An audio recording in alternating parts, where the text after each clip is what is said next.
ปีย่างเวินๆนี่มาแล้วเอาบ่ว่าคนย่างกับกุฏิเพิ่นเด้คิดว่าน้องมันเป็นนางฮะผู้ใด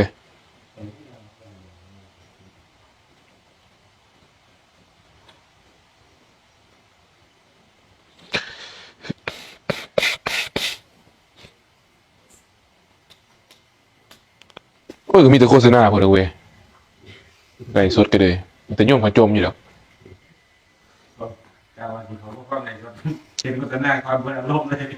อีหลีเด้อยู่โฆษณาเนาะ โอ้โหก็ได้เลย คือกันกับว่าเฮากำลังฟังเทศน์อยู่ดีๆกำลังเคิบกับเสียงเทศน์อยู่ดีก็โฆษณาขึ้นอื้อหือคันใด ฟิวกันเลยฟิว แม่นเขาเอิ้นว่าคันมีสติท่านเท่าท่านก็จะเห็นอาการของใจที่มันกระเพื่อมเหมือนกันเห็นความขัดแย้งในใจตนความบ่พอใจโอ้แต่ว่ามันหน่อยนักหน่อยนะแล้วคนสิเห็นจังซั่นนะกูบ่ดน มันต้องสำหรับผู้ที่มีปัญญาอีหลีนะพอเราเห็นมันถูกต้องว่าโอ้เนี่ยเฮากำลังโง่ไปตามสิ่งที่เฮาเห็นนี่มันจะยิ้มออกทันทีเลยเกินว่าหาประโยชน์ได้จากทุกสิ่ง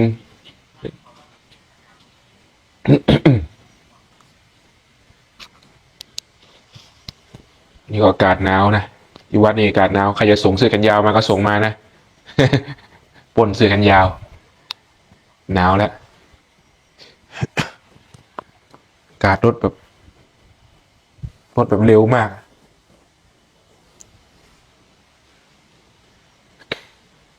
เมื่อกี้ก็สนทนากันเรื่องพระพุทธรูปนะครูบาก็จะขอยกประเด็นเรื่องพระพุทธรูปนี้มาสนทนากันมาพูดคุยทำความเข้าใจกันพระพุทธรูปถ้าผู้ฉลาดในการบูชาจะเกิดประโยชน์อย่างมหาศาลแต่สำหรับผู้ที่งมงายผู้ที่ขาดสติปัญญาจะเป็นความงมงายมากความเป็นจริงแล้วนี่พระพุทธรูปนี่จะมีความศักดิ์สิทธิ์สำหรับผู้ที่มีศรัทธาและจะไม่มีความศักดิ์สิทธิ์สำหรับผู้ที่ขาดศรัทธาศรัทธาในที่นี้ไม่ได้หมายถึงการอ้อนวอนขอในพระพุทธรูปนั้นแต่ศรัทธาคือเห็นพระพุทธรูปนั้นเป็นตัวแทนของพระพุทธเจ้าการกราบการบูชาเพื่อระลึกถึงคุณพระพุทธเจ้าเท่านั้นเห็นไหมแต่เราชาวพุทธที่ว่าตัวเองเจริญนักเจริญหนาเป็นศาสนาที่เจริญในเมืองไทยเนี่ยว่าเมืองไทยนี้เจริญไปด้วยเมืองพุทธแต่ด้อยด้วยสติปัญญาอ้อนวอนขอพระพุทธรูปกราบพระก็ขอบางคนก็ไปขอลูกบางคนก็ไปขอให้สอบได้นั่นได้นี่บนบานศาลเก่ากับพระพุทธรูปนั้นนี่คือคนขาดปัญญาขาดสติขาดปัญญาการอธิษฐานไม่ใช่การขอนะในหลักของพระพุทธศาสนานี่การอธิษฐานหมายความว่าการตั้งใจมั่นแน่วแน่ในสิ่งใดสิ่งหนึ่งเหมือนพระพุทธเจ้าอธิษฐานตอนที่ท่านจะนั่งอยู่ใต้ต้นศรีมหาโพธิ์นั้นท่านอธิษฐานว่าหากเราไม่บรรลุเป็นพระพุทธเจ้าต่อให้เลือดในร่างกายนี้ไหลออกจนหยดสุดท้ายเราก็จะไม่ขอลูกจากบัลลังก์นี้โดยประมาณนี้ท่านพูดไว้ประมาณนี้เห็นไหมความตั้งใจของท่านเด็ดเดี่ยวแน่วแน่เนี่ยที่ท่านอธิษฐานในหลักของพระพุทธศาสนาคำว่าอธิษฐานคือความตั้งใจนะไม่ใช่ไปอ้อนวอนขอเอาผลไม้ดอกไม้ธูปเทียนไปแลกเปลี่ยนกับสิ่งที่ตัวเองต้องการนั่นมันเป็นความงมงายเนี่ยเป็นศรัทธาที่แฝงไปด้วยตัณหาแฝงไปด้วยความอยากการกราบการบูชาพระพุทธรูปหากบูชาเพื่อน้อมระลึกถึง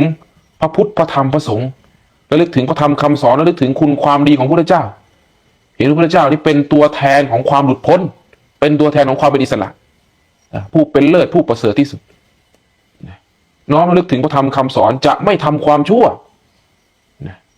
น้อมอาศัยพระอริยสงฆ์เพื่อฝึกตนเพื่อเป็นแนวทางเป็นบาดฐานในการก้าวเดิน นั่นเป็นสิ่งที่ควรบูชาอย่างยิ่งควรทำนะตัวครูบาเองไม่ห้ามนะไม่ห้ามว่าห้ามไปทำพระพุทธรูปนะไม่เอาจริงๆแล้วนี่คนทำพระพุทธรูปอยู่นี่เรานี่เปิดโรงหล่อพระนะ ตัวครูบาเองนี่เปิดโรงงานหล่อพระมันไม่ได้เล็กด้วยโรงงานที่ลูกครูบาเปิดนั่นเราไม่ปฏิเสธเลยว่าพระพุทธรูปนั้นไม่ดีมันไม่ต่างจากการกราบไหว้หรอกเราอาศัยกิริยาในการกราบเพื่อน้อมถึงเขาเรียกว่าน้อมให้ใจนี้มันอ่อนโยนให้มันนอบน้อมลงเราอาศัยพระพุทธรูปที่เราเห็นในพบเจอเนี่ยทำให้ใจเราอ่อนโยนลงให้ใจเรามันดีขึ้นนี่คือประโยชน์ที่ได้จากพระพุทธรูปแต่อย่างงมงายไม่ใช่สร้างพระพุทธรูปต้องไปปลูกเสกพระพุทธรูปไปเบิกเนตรพระพุทธรูปเนี่ยเรานี่เห็นมาเยอะเพราะเราทำโรงงานเราทำโรงหล่อพระแต่พูดง่ายๆครูบานี่ทำพระมาไม่รู้กี่หมื่นองค์แล้วนะในช่วงเวลา 4-5 ปีนี้เราทำพระมาไม่รู้กี่หมื่นองค์แล้วนะถ้าจะนับพระเครื่องเข้าไปนี่ก็เกือบแสนหมดละนะ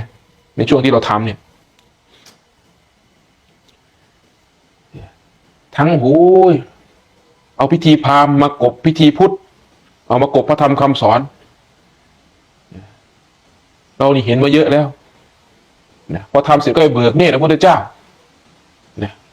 นั่นพระพุทธเจ้านะอย่าลืมนะว่าพระพุทธรูปนั้นเป็นตัวแทนพระพุทธเจ้า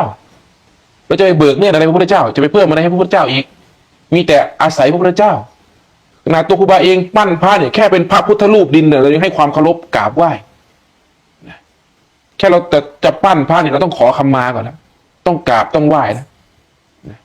แค่ระลึกถึงแค่คิดจะปั้นองค์พระพุทธรูปเนี่ยเป็นตัวแทนของพระศาสดาเนี่ยเป็นตัวแทนคุณงามความดีในศาสนาเราให้ความสำคัญเป็นอย่างมากนะเราทำกับพระพุทธรูปนั้นเหมาะสมให้สมควรต่อให้จะเป็นการเหยียบย่ำก็ตามแต่ในการเหยียบย่ำนั้นมันเป็นแค่กระบวนการทำงานเท่านั้นแต่ใจนี้ไม่เคยเหยียบย่ำพระพุทธเจ้าพระพุทธรูปเลยยกไว้เหนือเสียงก้าวได้ซ้ำไปเพราะฉะนั้นการหล่อพระการทำพระการสร้างพระมันต้องประกอบไปด้วยปัญญาด้วยไม่ใช่ความงมงายหนักเข้าก็เริ่มเรียกอะไรเริ่มทำแบบโอ้โหเป็นพิธีขังเอาพระไปนั่งปลูกก็มีนะไปนั่งปลูก4 มุมนะปลูกเสกอิฐปลูกเสกปูนขึ้นมาพุทธาพิเศษครับเราเรียกพุทธาพิเศษเลยมีแต่พิธีพราหมณ์เท่านั้นแหละอยู่นั่นจะเอาว่าพุทธาพิเศษไม่ได้มันเป็นพิธีพราหมณ์ศาสนาพุทธไม่มีหรอกเลิกงามยามดีนะพร้อมตอนไหนดีตอนนั้นไม่มีคำว่าเลิกงามยามดีไม่ต้องรอเลิกรอยามหรอกเราเคยไปดูพิธีตอกเสาเข็มเจดีย์หลวงตามหาบัวนะเขามีกำหนดพิธีวันนั้น9:09 นาที9 โมงเช้านะ9:09 นาทีว่ะต้องรอเลิกรอยามนั้นหลวงพ่ออินถวายท่านพูดเลยช่างพร้อมตอนไหนซัดเลยท่านบอกช่างพร้อมตอนไหนก็เอาเลยตอกเลยเอาช่างว่าไม่ใช่เอาเลิกว่าไอพิธีเขาเรียกว่าเวลาเลิกที่ว่าเลิกงามยามดีนะเป็นเพียงแค่เครื่องนัดหมายเท่านั้นเป็นเวลานัดหมายว่าเวลานี้นะเราจะทำพิธีนี้ให้มันรู้พร้อมเพียงกันนั่นคือประโยชน์ของเลิกดีเรานี่ถึงกับพิสูจน์เลยเอาว่าถ้าเรียกว่าเลิกมันดีจริงเวลาเราเทพามันต้องไม่เสียถูกไหมถ้าว่าของมันดีจริงเลิกนั้นมันดีจริงนะแต่นี่มันเสียต่อให้กำหนดเลิกมาดีแค่ไหนเถอะถ้าช่างยังไม่พร้อมนะทีมช่างยังไม่พร้อมไม่มีทางได้ดีหรอกเทพระเนี่ยเทยังไงก็เสียเรารู้เลยแค่เทปุ๊บเรารู้เลยว่าเสียเห็นไหมบางทีเราก็ยอมเสียนะยอมทำงานเสียเพื่อให้มันแจ้งในความจริงว่ามันไม่ได้เกี่ยวกับเลิกงามยามดีหรอกหากว่าเลิกนั้นมันดีจริงเวลานี้มันดีจริงเทมายังไงมันก็ต้องดีหมดเลยนี่คือความเป็นจริงอย่างงมงายกันเลยนะพูดความจริงจะรับได้หรือรับไม่ได้ก็ช่างเถอะแต่นี่คือความจริงไงนี่เราให้สติปัญญาพระพุทธรูปเนี่ยทำได้สร้างไปเลยจะสร้างเป็นพันองค์ก็สร้างได้จะสร้างเหรียญสร้างอะไรก็สร้างได้หมดแล้วอย่างน้อยแขวนไว้คอเนี่ย เวลามันจะทำความชั่วมันก็ละอายว่ามีพระแขวนอยู่คออยู่ ส่วนจะขังไม่ขังนั่นก็อีกเรื่องนึงแหละนะเพราะว่าพระเครื่องนั้นขังจริงๆเราก็เห็นว่าไอ้คนที่อยู่ในพระเครื่องนั้นก็ตายเหมือนกันนะเจ้าของ คนที่อยู่ในเหรียญนั่นแหละฮะว่าเหรียญหลวงปู่ฟั่นว่าหลวงปู่ฟั่นก็มรณภาพไปแล้วนะเหรียญหลวงปู่คูณอย่างเงี้ยหลวงปู่คูณก็มรณภาพไปแล้วนะเพราะว่ามันขังจริงๆนะมันกันตายได้จริงๆมันไม่ได้กันตายหรอกของพวกนี้มันจะเก่งเกินกรรมไปได้ยังไงเข้าใจไหมไม่มีอะไรเกินกรรมอีกแล้วพระพุทธเจ้าก็บอกว่าทุกสิ่งทุกอย่างมีกรรมเป็นเหตุมีกรรมเป็นแดนเกิดมีกรรมเป็นเผ่าพันธุ์มีกรรมเป็นผู้ติดตามมีกรรมเป็นที่พึ่งอาศัยศาสนาพุทธสอนเรื่องกรรมนี่เป็นหลักเลยนะหากปัจจุบันนี้ดีง่ายๆอนาคตดีแน่นอนปัจจุบันเป็นผลของอดีตดีปัจจุบันย่อมดีเนี่ยในเมื่อปัจจุบันดีรักษาปัจจุบันดีเขาเรียกว่ารักษาเหตุคือความดีไว้ในที่ปัจจุบันอนาคตย่อมดีเห็นไหมเหตุกับผลเป็นอันเดียวกันเนี่ยพระพุทธเจ้าสอนลงตรงนี้สอนลงตรงกรรมตรงนี้ไม่ได้สอนอย่างอื่นเลยนี่อย่างงมงายนักแล้วว่าบางคนก็จะแย้งเราเรื่องพระพุทธรูปเห็นเราพูดแค่นิดเดียวจริงๆเราพูดไว้บริบูรณ์ดีแล้วในคลิปนั้นนะที่พี่น็อตตัดลงไปใครตัดท็อปหรือน็อตท็อปใช่ไหมจริงเราพูดไว้ดีแล้วในคลิปนั้นเราพูดไว้บริบูรณ์ดีแล้วหากฟังเขาเรียกว่าเปิดใจรับฟังบ้างจะเกิดสติปัญญาขึ้นมาไม่ใช่งมงายเราพาหนีความงมงายนะตอนนี้เราพาหนีความงมงายให้เข้าถึงว่ายกระดับจิตใจขึ้นมาอีกขั้นหนึ่งให้มาอยู่กับความจริงบ้างอย่าไปอยู่กับความเพ้อฝันความงมงายนะอย่าไปเชื่อในสิ่งที่ตัวเองยังไม่เห็นและอย่าพึงไม่เชื่อในสิ่งตัวเองยังไม่เห็นเปิดใจรับฟังไว้เป็นกลางๆไว้นะพิสูจน์นะพิสูจน์ความจริงนั้นด้วยการปฏิบัติเท่านั้นนะมันถึงจะใช้ได้ถึงจะเรียกตัวเองว่าเป็นนักปราชญ์เป็นบัณฑิตหน่อยนะฉลาดอย่างนี้หน่อยมีคำถามไหม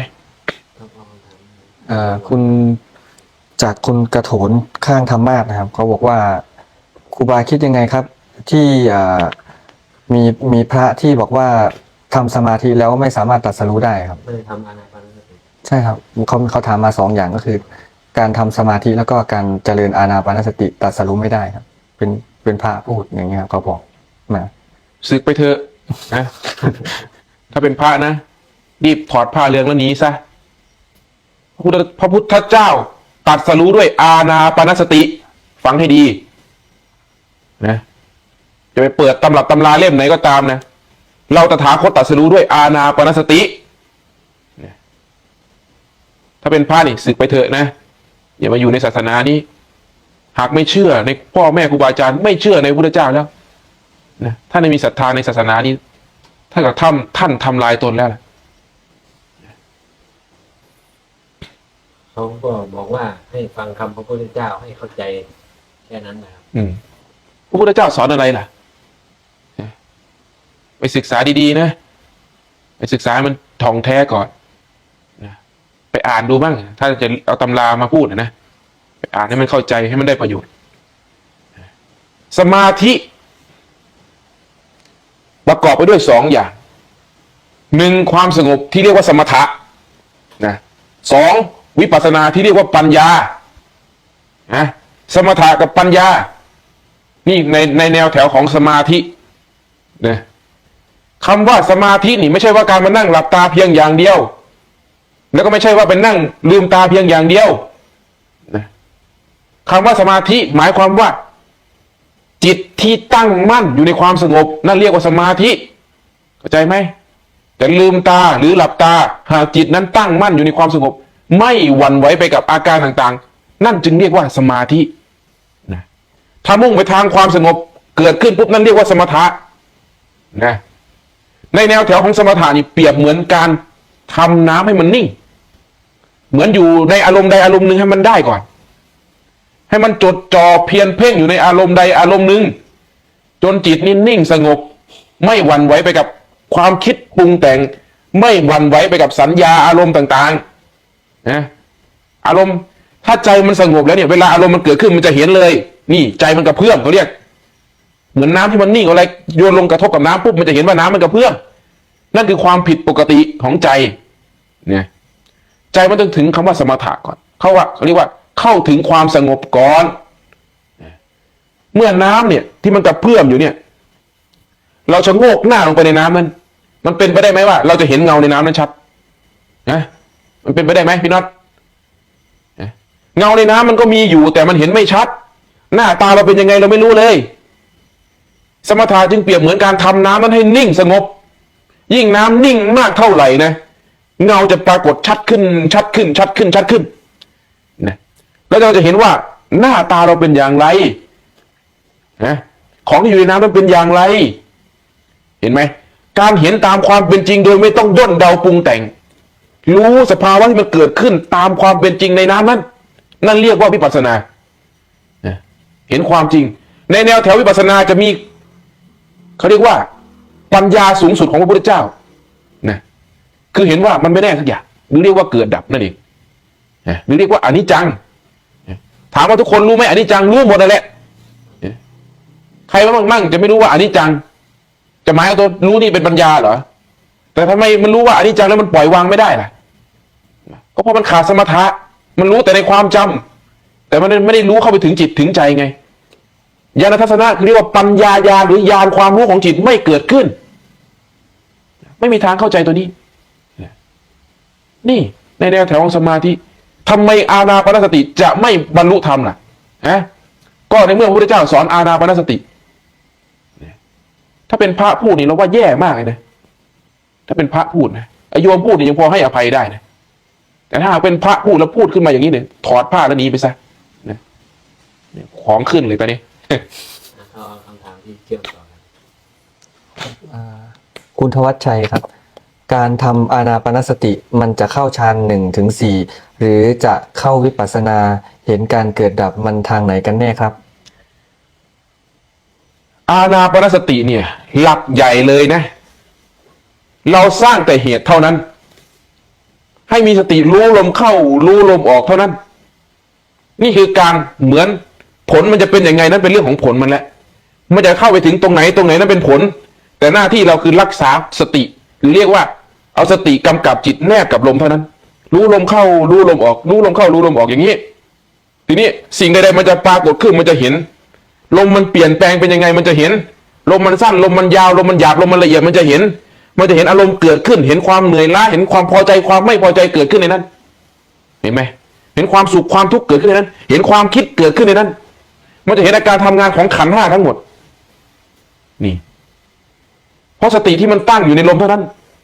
ทีนี้เวลามันจะจัดการกับความทุกข์ขึ้นมาปุ๊บเวลามันเกิดอารมณ์ขึ้นมาปุ๊บมันตัดเข้าลมได้พอตัดเข้าลมได้ปุ๊บความคิดไม่ปรุงแต่งสังขารไม่ปรุงแต่งความทุกข์ที่เกิดขึ้นดับลงไปนี่เท่ากับเห็นปฏิจจสมุปบาทหรือเรียกว่าเห็นอริยสัจสีทุกข์สมุทัยนิโรธมรรคเต็มรอบอยู่ในนั้นเห็นไหมจริงมันก็คือมันรวมกันทั้ง มันรวมอยู่ในนั้น และวิปัสสนาแล้วนี่ครับ มันรวมอยู่ในนั้นเลย ใช่ครับ นะจะเข้าไปถึงตัวละเอียดสุดจนเข้าไปถึงสภาวะเรียกว่าอัปปนาสมาธิ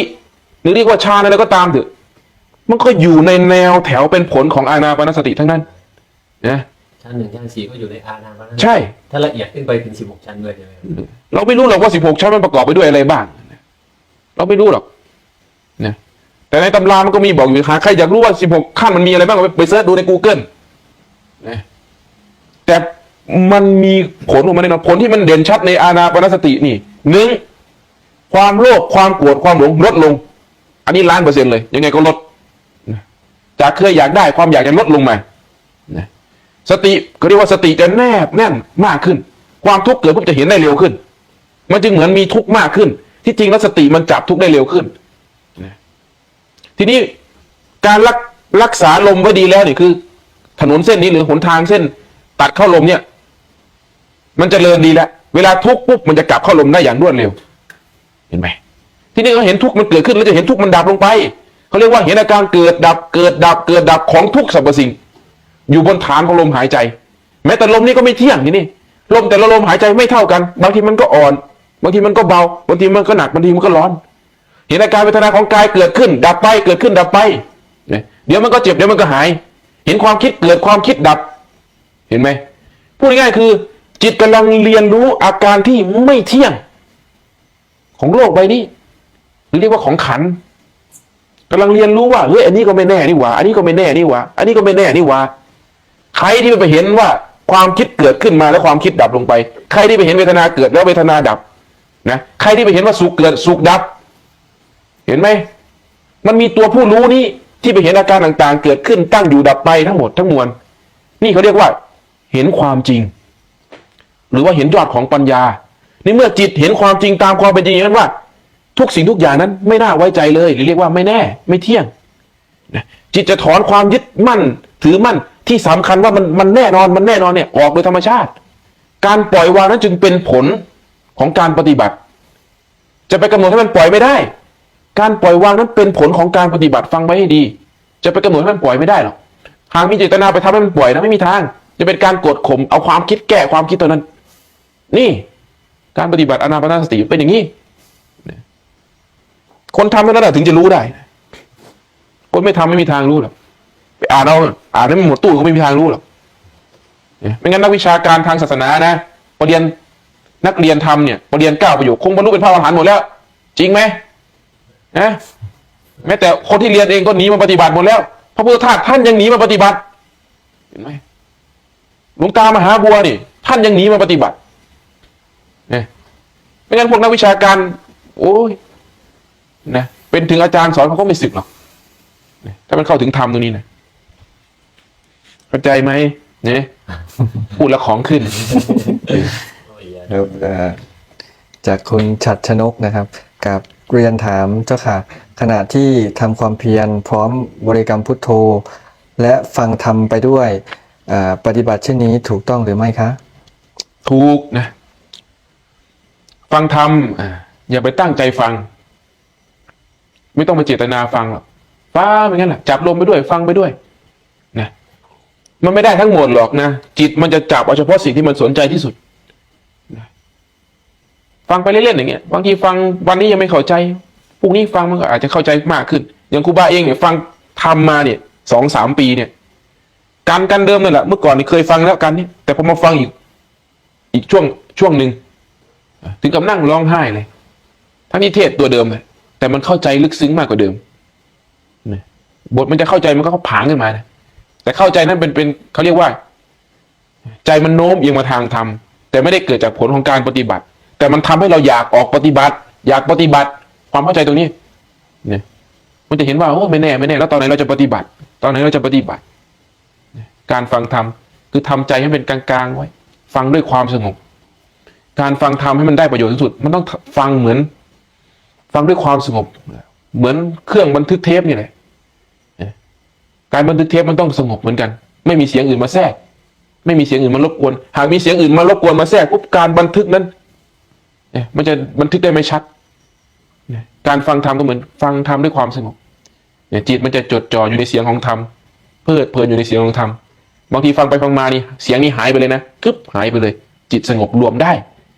นี่อันนี้1,000,000%เพราะเราเคยเป็นมาแล้วใช้ได้เลยตัวนี้ครับคำถามน่าจะเป็นพระนะครับคุณชวลิตพิญโยนะครับขอถามพระอาจารย์ครับเพ่งกสิณไฟต้องทำอย่างไรครับขอคำแนะนำครับกสิณนี่ครูบาก็เคยฝึกนะตัวครูบาเองก็ฝึกกสิณแล้วเป็นคนที่ชอบฝึกกสิณเป็นอย่างมากแล้วก็เคยตอนสมัยเป็นคารวาสนะยังไม่บวชแล้วก็เอาเทียนนี่แหละมาจุดแต่ว่าเราจุดอยู่ในห้องแอร์ไงแล้วเทียนมันกระพริบเทียนมันกระพริบอย่างเงี้ยถ้าจุดอยู่ในห้องแอร์มันไม่มีลมถ้าจุดอยู่ข้างนอกมันก็เป็นสายเทียนมันจะสายไปสายมาก็พยายามจับภาพนั้นแล้วก็ระลึกภาพนั้นมันก็ไม่ได้การนะแต่ว่าตัวครูบาเองเนี่ยจะเป็นคนที่สามารถจินตนาการได้อย่างมหาศาลเพราะเราเรียนศิลปะมาเราฝึกกับการดูการจินตนาการเราฝึกกับสิ่งที่ไม่มีเราสามารถจินตนาการอยู่บนอากาศได้เงี้ยนะทีนี้เราเลยสร้างมโนภาพคือไฟขึ้นมาเองในจินตนาการของเรา แล้วก็สร้างมโนภาพขึ้นมาให้มันเป็นกองใหญ่ขนาดไหนก็ได้ ก็นั่งสร้างพูดง่ายนั่งจินตนาการภาพไฟนั้น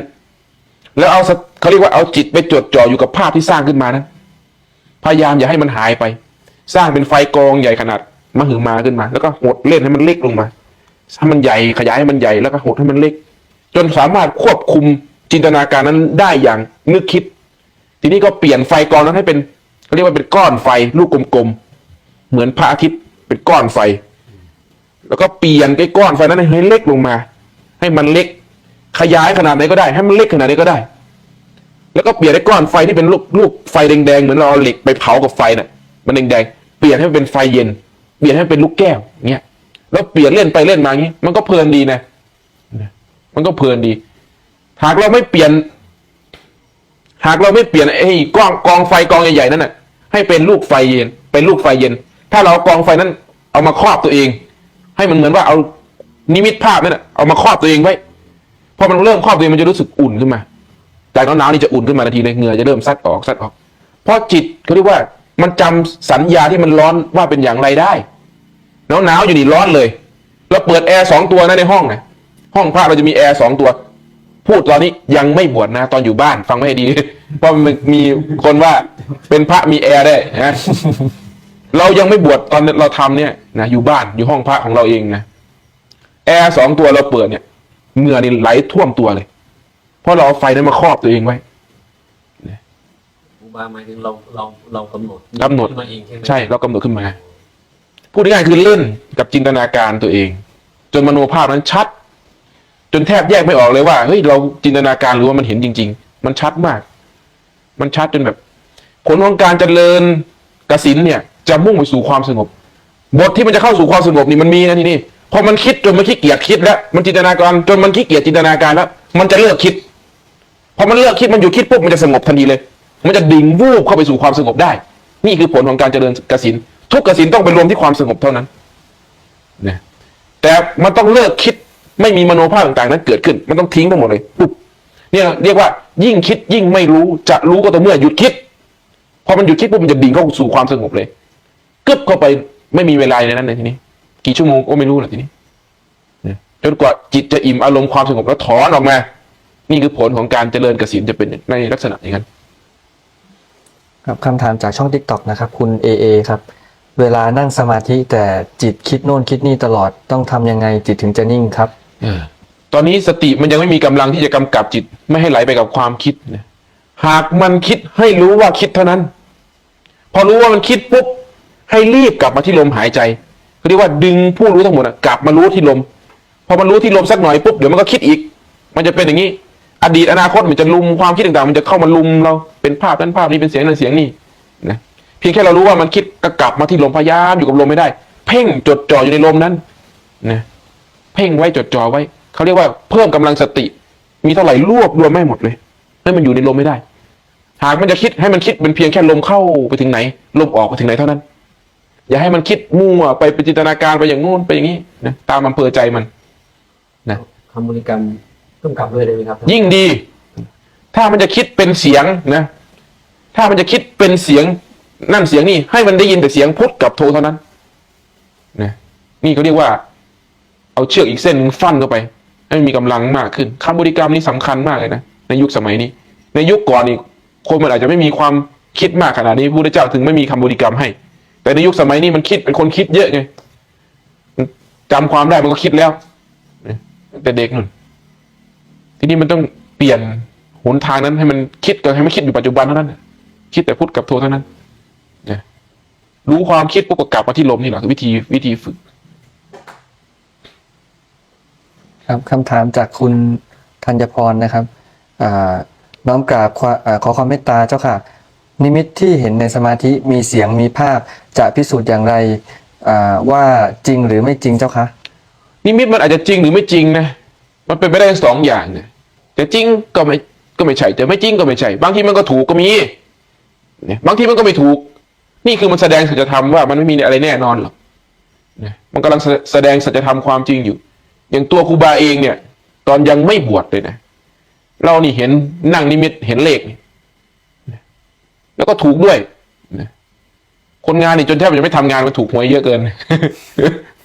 เราไปเขียนใส่กระดานไปเลยมันออกด้วยมันออกจริงด้วย แล้วก็สำคัญตนว่าตัวเองเก่งขึ้นมาทีนี้เห็นไหมบทมันจะไม่ถูกมันก็ไม่ถูกทีนี้เราก็เห็นว่าโอ้มันไม่มีอะไรแน่นอนเลย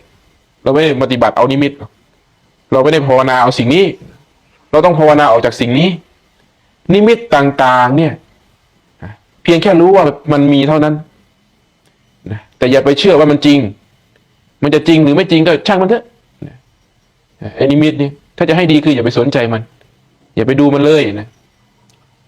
หากกำลังสติยังไม่ตั้งมั่นเนี่ยมันจะหลงไปกับนิมิตนั้นจะเชื่อทีนี้ก็จะเริ่มคุยกับเทวดาได้ทีนี้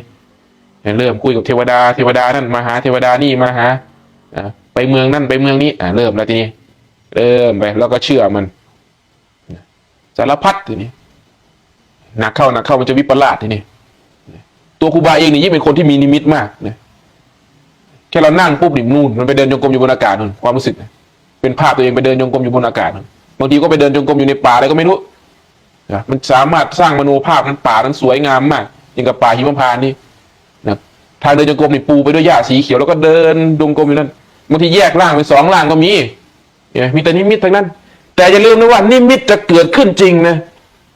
ต้องเข้าไปสู่สภาวะของกายนี้ดับลงไปเท่านั้นนี่หากกายนี้ยังไม่ดับ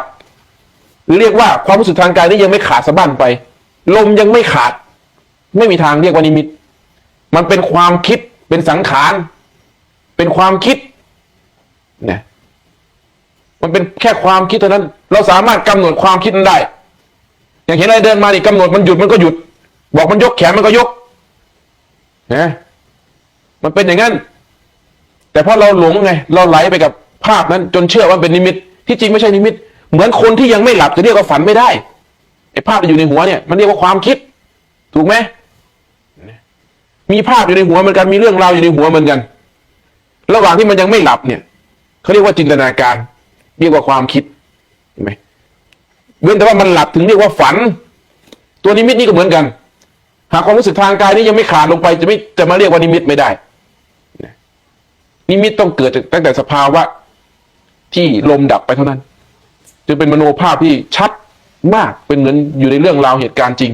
หรือว่าดูหนังก็ 4K ไปรุ่นนั้นน่ะภาพมันชัดและไม่สามารถบังคับบัญชานิมิตนั้นได้หลักสำคัญเลยนะไม่สามารถบังคับได้นะมันแสดงตามเหตุปัจจัยของมันเราไม่สามารถบังคับเราทำได้อย่างเดียวคือจะดูหรือไม่ดูเท่านั้นหากไม่ดูก็ตัดปุ๊บกลับมาที่ลมปุ๊บความรู้สึกมันจะตื่นขึ้นมาตั้งอยู่ที่ลมอีกเห็นไหมเขาเรียกว่าถอยออกมาไม่อันนั้นมันไปผิดทางไปทางนิมิตมันไปผิดทางแต่สำหรับผู้ที่มีปัญญาย่อมได้ประโยชน์จากนิมิตนะนิมิตก็ไม่ใช่ของเลวของเสียนะจริงนักภาวนานี่อยากได้นิมิตกันทั้งนั้นเลยใครภาวนาก็อยากเห็นนั่นเห็นนี่กันทั้งนั้นเลยนะเพราะมันเพลิดเพลินแต่มันจะเป็นอันตรายสำหรับคนโง่เป็นอันตรายสำหรับคนที่ไม่มีครูบาอาจารย์คอยแนะนำคอยกำลับแต่มันจะเป็นประโยชน์สำหรับผู้ที่มีปัญญาเขาเรียกว่าอาศัยนิมิตนั้นให้เกิดความรู้เกิดปัญญาได้นี่เห็นไหม มาครับเขาถามเรื่องพรรษามาแล้วทีนี้ก็เลยตอบไปว่า3 พรรษาแล้วเขาเลยบอกว่าครูบายังไม่พ้นนิสัยครับอย่างนี้ จะ10 พรรษามันก็เหมือนเดิมนั่นแหละจะ20 พรรษามันก็เหมือนเดิมนั่นแหละหากไม่ปฏิบัติเพราะว่าโยมก็บรรลุธรรมได้มันวะมีแต่โยมได้สอนเต็ม โยมก็บรรลุธรรมได้พอเราบวชขึ้นมาปั๊บนะก็ว่าอ้าวพระยังไม่พ้นนิสัยต้องรู้ว่านิสัยคืออะไรนะนิสัยคืออะไรเพราะว่าพ้นนิสัยคือพ้นออกจากความมีความเป็นต่างหากนะข้อวัดข้อปฏิบัติพระวินัยไม่มีใครไม่รู้หรอกพระนะเห็นไหมถ้าเอาข้อวัดข้อปฏิบัติในพระวินัยนะเนนก็ยังบรรลุธรรมได้เห็นไหมหากจะมาถามหาเอาแบบนี้มันก็ได้แบบเท่านั้นนะมันก็ได้เท่านั้นโดยตัวถ้าจะพูดที่ไปที่มาของตัวครูบาเองนะครูบาเองไม่ได้มีเจตนามาพูดอย่างนี้นะไม่ได้อยากมาพูดอย่างนี้ด้วยซ้ำนะเราไม่ได้อยู่ดีไม่ได้ขึ้นมาพูดเองนะพ่อแม่ครูบาอาจารย์ท่านขอมาช่วยนะท่านบอกให้มาอยู่ด้วยไหมที่จริงท่านก็ไม่ได้บอกให้พูดด้วยซ้ำมาอยู่กับเรานะอย่างหลวงตาสินทรัพย์เนี่ยใช้มาสันเขาวัดนะท่านบอกว่ามาอยู่กับเราสัก สัก15 วันท่านว่านะหลวงตาบอกว่ามาเรียนกับพ่อจาก15 มื้อเนี่ยเห็นไหมเราก็มาตามคำสั่งครูบาอาจารย์ท่านบอกมาวันไหนเราก็มาวันนั้นท่านสั่งยังไงเราก็ทำอย่างนั้น เราไม่เคยแย้งไม่เคยขัดแม้แต่น้อยพอมาอยู่ปุ๊บก็บอกเอ้ามื้อนี้ขึ้นพูดขึ้นเทศแล้วก็ขึ้นเราก็ไม่เคยขัดจะเทศได้หรือไม่ได้ก็อีกเรื่องหนึ่งจะพูดได้หรือไม่ได้นั่นก็อีกเรื่องหนึ่งเมื่อท่านสั่งขึ้นเราก็ขึ้นแต่ส่วนเราจะทำได้หรือไม่ได้ก็เป็นเรื่องของเราอีกพอเราขึ้นเราพูดท่านก็เห็นว่ามันเป็นประโยชน์ท่านก็สั่งขึ้นอีกทำนี้ทำนี้เห็นไหมเราไม่ได้มาทำเองเลยทำครูบาอาจารย์ท่านเป็นผู้ที่มีความเขาเรียกว่าพิจารณาดีแล้วว่าสิ่งที่เราพูดนี้เป็นประโยชน์แล้วตัวครูบาเองพูดด้วยความไม่สงสัยด้วยในสิ่งที่เราพูดนี้สิ่งที่เราบอกเราสอนนี้เราไม่สงสัยแล้วเรามั่นใจว่าเป็นประโยชน์มากในสิ่งที่เราพูดนี้ไม่ได้หนีออกจากหนทางแห่งที่พระเจ้าสอนอาจจะไม่ตรงในตำราแต่ไม่หนีตำราคือเป็นไปเพื่อถอดถอนความยึดมั่นถือมั่นเป็นไปเพื่อประหัตประหารความไม่ดีทั้งนั้นเห็นไหมว่าโยมก็บรรลุธรรมได้มันว่าเพราะว่าเป็นพระเป็นคนนิสัยมันว่าผมก็มีแต่โยมสอนทำนะครับถ้าเอาตัวนี้มันก็ไม่ได้หรอกมันไม่จบหรอกนะเราก็ไม่ได้มาตั้งวัดเองเนี่ยพูดมันถูกต้องนะที่ไปที่มามันมีถามมาก็ตอบไปก็ดีแล้วที่เขาถามว่าครูบาเองก็พิสูจน์ด้วยธรรมใช่พรรษามามันเป็นหนังซีรีส์ดูกันยาวๆนะดูกันจนวันตายนี่คือหนังซีรีส์เนี่ยถ้ายังไม่เชื่อก็พิสูจน์กันจนวันตายจริงไหมมันคือหนังซีรีส์จะมาตัดสินกันแค่ประเดียวประดาวไม่ได้นะนู่นดูกันไปนู่นจนวันตายนู่นแหละจะได้รู้ว่ามันจริงไม่จริงคำถามจากคุณน้ำฝนเกตมณีนะครับดูลมยาวเข้าออกยังไม่เป็นอะไรพอมาดูลมสั้นหายใจเร็วๆนะครับเข้าออกมีอาการหัวใจเต้นไม่เป็นจังหวะเลยเจ้าค่ะไม่ทราบว่าเป็นเพราะการดูลมแบบนี้หรือเปล่าเจ้าค่ะใช่อย่าลืมนะว่าลมหายใจเนี่ยมันก็มีผลกับร่างกายทั้งหมดเวลากดมันจะหายใจถี่สั้นเห็นไหมเวลาเราหายใจยาวความโกรธความร้อนเนี่ยจะลดลงมาเพราะฉะนั้นพระพุทธเจ้าท่านพูดไว้ว่าอย่าทำกายนี้ให้ลำบากเกินไปอย่าทำกายนี้ให้สบายจนเกินไปนั่นหมายถึงความเป็นปกติเหมือนเราหายใจปกติทุกวันเนี่ยนี่คือลมปกติเว้นแต่ว่าเวลามันคิดมากๆค่อยดึงลมให้มันยาวดึงลมมันสั้นการหายใจสั้นมันเหนื่อยแต่มันได้สติดีความคิดจะหยุดได้เร็วการหายใจยาวนี่ก็เพลินเกินไปบางทีสติก็ขาดก็หลุดได้เพราะฉะนั้นเล่นลมจะสั้นจะยาวไม่เกี่ยวสลับกันไปสลับกันมาสั้นบ้างยาวบ้างลมปกติบ้างหากมันรู้สึกว่ามันเคลิ้มมันจะหลับก็ให้หายใจแบบสั้นอย่างเงี้ยทีปุ๊บเพื่อที่ไม่ให้มันหลับให้นิวรณ์นั้นมันหายไปถ้าลมเปลี่ยนจิตจะตื่นทันทีบางทีลมมันเป็นปกติปุ๊บจิตมันเพลินในลมนั้นมันจะหลับมันจะเคลิ้มหลับไปถ้าลมเปลี่ยนปุ๊บจิตจะตื่นขึ้นมาสะดุ้งขึ้นมาความตั้งมั่นก็จะแนบขึ้นมาอีกทีเปลี่ยนลองเล่นลมดูแล้วก็สำรวจสภาวะที่มันเกิดขึ้นดูนี่ถือว่าดีมากนะเขารู้ทันสภาวะตัวเองว่าหายใจสั้นทีแล้วมันทำให้ร่างกายเปลี่ยนไปอย่างนั้นอย่างนี้นะนี่ดีมากเลยเปลี่ยนลมอีกนะลองเล่นลมเปลี่ยนลมคำถามจากคุณสิริวิมลครับเกี่ยวกับเรื่องของความทุกข์นะครับคือเราทำงานแล้วไม่ได้รับค่าจ้างค่าแรงนะครับเขาจะโกงหรือเปล่าก็ยังไม่รู้คือโทรไปเขาก็ไม่รับแชทไปไม่อ่านทั้งที่ออนอยู่อย่างเงี้ยครับเรารู้สึกโกรธแล้วก็เป็นทุกข์มากพระอาจารย์มีวิธีแนะนำให้ออกจากทุกข์นี้ได้อย่างไรเจ้าคะที่มันทุกข์นี่เพราะมันอยากได้นั่นแหละเราทำแล้วเราหวังจะได้นะเพราะว่าต้นเหตุมันเป็นอย่างนั้นที่เราไปทำเพราะเราหวังจะได้เงินได้ทองได้ค่าตอบแทนนะมันไม่เหมือนกับคนทำทานนะคนทำบุญทำทานเนี่ยให้โดยไม่หวังสิ่งตอบแทนจึงไม่ทุกข์ให้ไปอย่างนั้นแหละพอไม่หวังก็ให้เสียเหมือนกันนะทำเหมือนกันเหมือนเราเสียสละร่างกายเราเนี่ยไปทำงานช่วยวัดช่วยวาไงทำงานช่วยการกุศลเนี่ยเราไม่ได้หวังสิ่งตอบแทนเราทำด้วยความเต็มใจที่จะทำผลมันคือว่าทำไมมันสบายใจอย่างนี้เสียแรงก็เหมือนกันนะเสียงานเขาเรียกว่าเสียความเหนื่อยล้าเสียเวลาเหมือนกันแต่ทำไมผลมันต่างกันมาก นะผลนี้คือแบบสบายอกสบายใจไม่มีความกังวลใจ เพราะเราไม่หวังไงไม่หวังว่าจะได้สิ่งใดเราทำด้วยความเต็มใจด้วยการเสียสละจริงๆแต่เราทำการทำงานนี้เราทำด้วยความหวังอยากได้เราก็ว่าเอาร่างกายเอาแรงเราเนี่ยไปแลกออกมาเพื่อจะได้ทรัพย์สมบัติที่เราต้องการมันทุกข์กับความหวังถ้าไม่อยากทุกข์ก็ทำลายความหวังนั้นซะในเมื่อมันเกิดความทุกข์ขึ้นมาอย่างนี้แล้วก็ต้องยอมรับล่ะอะไรจะเกิดขึ้นจะได้หรือไม่ได้ก็ต้องยอมรับล่ะมันอาจจะได้หรือมันอาจจะไม่ได้ก็ได้ถ้ามันไม่ได้ก็คิดเสียว่าทำบุญไปซะคิดเสียว่าเราไม่รอบคอบ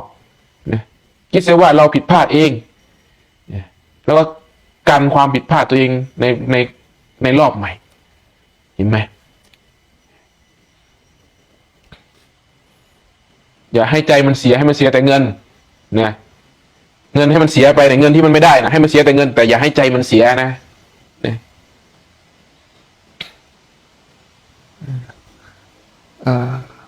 คุณโรสนะครับของผมเป็นมหาปรริญญา4ศึกออกรับราชการทหารมันไม่สบายใจเหมือนเป็นพระเลยครับ โอ้ยไม้มันเปียกน้ำนะจะให้มันแห้งก็เป็นไปไม่ได้นะเข้าใจไหมไม้ที่มันเปียกน้ำจะให้มันแห้งก็เป็นไปไม่ได้มันไปอยู่กับเครื่องกังวลใจอยู่กับแรงกดดันของสังคมเนี่ยมันก็ย่อมเป็นอย่างนั้น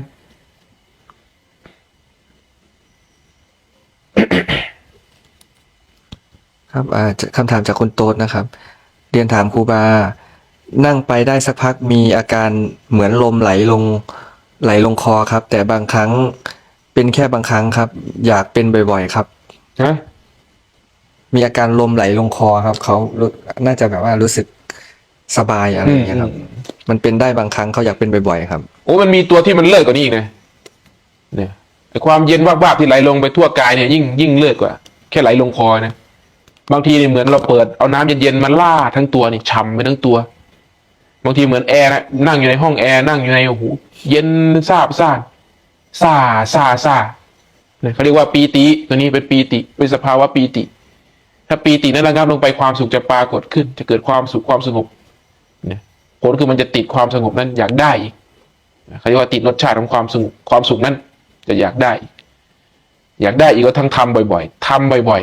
ๆเคล็ดลับในการปฏิบัติธรรมคือทำทุกวันขยันก็ทำขี้เกียจก็ทำเหมือนเรากินข้าวกินมันทุกวัน อย่างนั้นเลย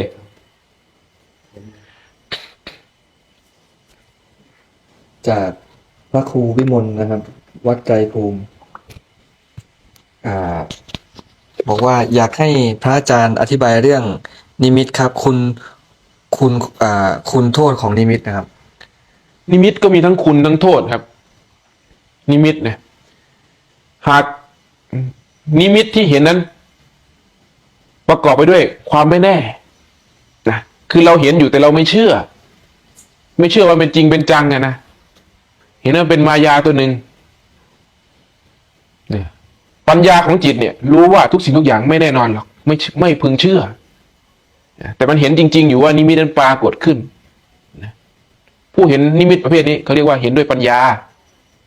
จะไม่หลงไหลไปกับนิมิตนั้นเห็นอยู่นะรู้อยู่ว่าเป็นนิมิตแล้วรู้จนหมดจดเลยเห็นจนแบบโอ้โหแต่มันจะไม่หลงไหลไปพอนิมิตนั้นหายไปก็จะเห็นว่ามันเหมือนความฝันเท่านั้นเองจะไม่ได้สนใจด้วยว่าเมื่อกี้คืออะไรมันไม่ต่างจากความฝันตื่นมามันก็หมดไปหายไปนี่เขาเรียกว่าเห็นด้วยปัญญาอาศัยนิมิตนั้นได้ปัญญาแต่หากผู้ที่เห็นนิมิตและเข้าไปเชื่อเป็นจริงเป็นจังขึ้นมาเนี่ยนี่อันตรายมากมันจะอันตรายเป็นโทษมากมันไม่ได้รู้คนเดียวนี่มันจะไปเป่าประกาศบอกคนนั้นบอกคนนี้ซึ่งที่มันเห็นมันก็เห็นอยู่คนเดียวเหมือนเราฝันอยู่คนเดียวเอาความฝันเราไปเล่าคนอื่นฟังเขาจะเชื่อไหมเห็นไหมเราก็เห็นอยู่คนเดียวเธอจงระวังความคิดของเธอเพราะความคิดของเธอจะกลายเป็นความเชื่อของเธอเธอจงระวังความเชื่อของเธอเพราะความเชื่อของเธอจะกลายเป็นการกระทำของเธอนี่สำคัญมากเลยคำนี้ที่หลวงปู่ชาท่านพูดไว้นะหากไม่เชื่อก็ไม่หลง ครับ55 นาทีนะครับ ขอเป็นคำถามสุดท้ายนะครับ ถ้าเรานั่งสมาธิถึงขั้นเข้ายานสัมผัสสิ่งศักดิ์สิทธิ์ได้ ผมอยากรู้ว่าถึงขั้นไหนแล้วครับ ไปสัมผัสยังไงล่ะสิ่งศักดิ์สิทธิ์ อะไรนะครับ สิ่งศักดิ์สิทธิ์อะไร อะไรที่ว่าสิ่งศักดิ์สิทธิ์สิ่งที่ศักดิ์สิทธิ์ที่สุดมีอยู่อย่างเดียวคือสติ ไม่มีอะไรศักดิ์สิทธิ์เกินกว่าสติอีกแล้วสตินั้นเป็นเหมือนกัลยาณมิตรทั้งหมดของจิตหรือเรียกง่ายๆคือสตินั่นแหละคือพุทธะหากปลุกสตินี้ตื่นขึ้นมา เป็นเนื้อเดียวกับจิตนั่นหมายความว่าพุทธะในตัวนี้ตื่นแล้ว ตื่นรู้แล้ว เป็นผู้รู้ผู้ตื่นผู้เบิกบานขึ้นมาแล้วเพราะมีสติตัวเดียวจึงเรียกว่าสิ่งศักดิ์สิทธิ์ได้ถ้าจะหมายถึงสิ่งศักดิ์สิทธิ์นี้ไม่ใช่ไปเห็นเทพเทวดาอินพรหมยมยักษ์นะนั่นไม่ใช่สิ่งศักดิ์สิทธิ์ต้องแยกให้ดีนะสิ่งศักดิ์สิทธิ์เนี่ยไม่ใช่ไปเห็นผีสางเทวดาเห็นนรกเห็นสวรรค์นั่นเรียกว่าสิ่งศักดิ์สิทธิ์ไม่ใช่เลยยังไกลยังห่างไกลคำว่าสิ่งศักดิ์สิทธิ์ เขาถามมาว่าเขาปฏิบัติไปถึงขั้นไหนใช่ไหมถ้าไปเห็นมี โอ้จะไปขั้นไหนก็ช่างมันเถอะนะอย่าไปสนใจอย่าไปถามหาขั้นทำไมสำคัญคือมันทุกข์หรือไม่ทุกข์นี่ต่างหากปฏิบัติทุกสิ่งทุกอย่างก็เพื่อออกจากทุกข์ไม่ใช่เหรอนะการปฏิบัติธรรมนี่เพื่อออกจากทุกข์นะสำคัญคือจิตนี่ต้องจับสภาวะทุกข์ให้ได้มีสติจับทุกข์หากมันทุกข์เกิดขึ้นปุ๊บรีบชำระมันลงซะนี่สำคัญตรงนี้ไม่ได้ปฏิบัติไปเห็นนั่นเห็นเทวดาเห็นนั่นเห็นนี่ศาสนาพุทธไม่ได้อย่างนั้นจะเห็นก็เห็นไปสิเทวดามันช่วยเราพ้นทุกข์ได้เหรอเห็นไหมขนาดเห็นพระพุทธเจ้าอยู่มันพระพุทธเจ้าที่เห็นนั้นมันช่วยเราพ้นทุกข์ได้เหรอนี่สำคัญตรงนี้ปฏิบัติธรรมทั้งหมดทั้งมวลนี่ทุกเหตุแห่งทุกความสิ้นไปแห่งทุกจึงเรียกว่ารู้หนทางรู้แจ้งในหนทางในการดับทุกข์ในการปฏิบัติหรือเรียกว่าอริยสัจสี่จิตใจดวงใดหากมีอริยสัจสี่ครองจิตเนี่ยนั่นแหละถึงจะนับองค์พระโสดาบันขึ้นไปถึงจะเป็นผู้ที่ฉลาดเอาตัวเองรอดนะเด็กผู้คนใดเห็นทุกข์เท่ากับมีดวงตาเห็นธรรมปรากฏขึ้นจะเรียกว่าทุกข์เมื่อเห็นทุกข์แล้วก็ต้องเห็นเหตุของทุกข์ด้วยเมื่อแจ้งในเหตุของทุกข์ความทุกข์นั้นก็ดับลงไปเมื่อความทุกข์ดับลงไปก็ประจักษ์ว่าทุกข์นั้นดับลงไปเพราะหนทางนี้แหละความทุกข์นั้นจึงดับลงไปจึงเป็นผู้เพียรเดินอยู่บนหนทางของการปฏิบัติเรียกว่ามรรคมีองค์8ย่อลงมาเหลือ3ศีลสมาธิปัญญา3สิ่งนี้ย่อลงมาเหลือ1คือสติเข้าใจไหมนี่คือการปฏิบัติธรรมจริงๆมันต้องไปจุดนี้ไม่ใช่ไปเห็นเทวดาเห็นนี่สิ่งนั้นไม่ใช่สิ่งศักดิ์สิทธิ์ดอกมันเป็นสิ่งที่ทำให้หลงเป็นสิ่งที่ทำให้เกิดความงมงายหลงไป ยิ่งเดินช้างตาม ยิ่งอ้อมเขาเรียกว่าอ้อมโพ้นรู้แทนที่จะตรงดิ่งไปนี่กับอ้อมไปนู่นอ้อมกลับมาที่เดิมดีมันเป็นอย่างนั้นก็อยากเตือนสติชาวพุทธเรานะเตือนสตินักปฏิบัติภาวนาเราจับหลักให้มั่นนะเป็นไปเพื่อพ้นออกจากทุกข์นะ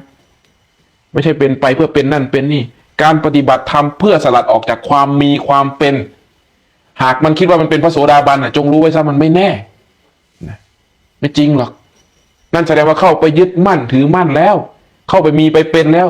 การปฏิบัติธรรมเพื่อออกจากความมีความเป็นการปฏิบัติธรรมจริงๆมันไม่รู้หรอกว่ามันถึงขั้นไหน